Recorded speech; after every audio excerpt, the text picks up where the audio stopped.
আসসালামু আলাইকুম রহমতুল্লাহি ওবরকাতু।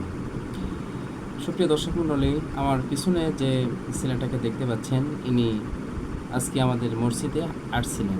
আপনি এই মসজিদে তিনি এসে বলছেন যে আমি হচ্ছি একজন নব মুসলিম। তিনার পরিচয় হচ্ছে, তিনি বললেন যে আমি অমুক, আমার বাসা হচ্ছে নওগাঁতে, কী যেন নাম বললেন ছেলেটার।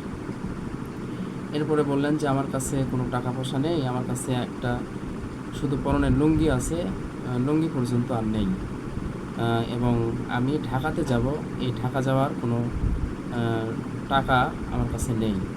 তো আপনাদের কাছে আমি আকুল আবেদন, আমি নব মুসলিম, আপনারা আমাকে সাহায্য করুন।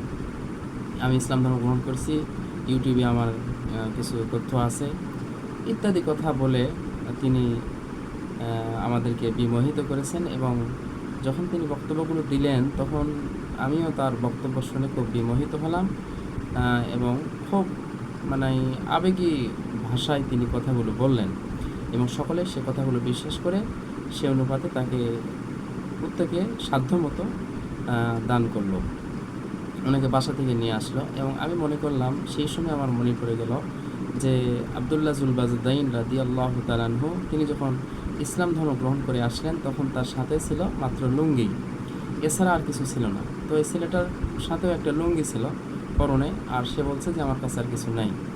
তা আমিও সেই সাহাবীর কথাটা মনে পড়ে গেল। তো আমিও মনে করলাম যে আসলে একে সাহায্য করা দরকার। আমিও তার পক্ষে কিছু কথা বললাম, 2-4টি মুসল্লিদেরকে উদ্বুদ্ধ করলাম, এবং আমি নিজে তো তাকে বেশ একটু সম্মানী দিলাম। আমি তাকে 500 টাকা দিলাম। দেওয়ার পরে আমি তার কাছ থেকে দোয়া নিলাম যে ভাই, আমার জন্য দোয়া করবেন। আসলে আমাদের কাছে তো মানুষ দোয়া চায়, ইমাম সাহেব তো আমরা, আমাদের কাছে মানুষ দোয়া চায়। তো আমি তার কাছে দোয়া চেলাম, এবং তাকে আমি কিছু খাস্তা পেয়েছিলাম হাদিয়া স্বরূপ, সেটাও দিতে চাইছিলাম, কিন্তু তাকে আর পরবর্তীতে সেভাবে প্রসেস হয়নি। কিন্তু পরবর্তীতে আমি দেখতে পেলাম, যে শুনতে পেলাম, এই ছেলেটা হচ্ছে একজন ধোঁকাবাজ এবং প্রতারক। সে এরকম আরও অন্যান্য মসজিদে গিয়েও একই কথা বলে।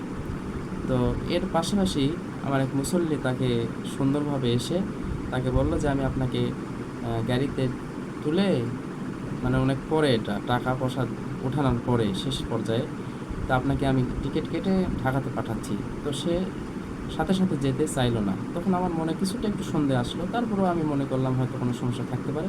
কিন্তু পরে আমি যেটা তথ্য পেলাম, আমার এক ছোটো ভাই এবং বন্ধুবর, তো সে বলল সে একজন গাঁজাখোর এবং চিটার।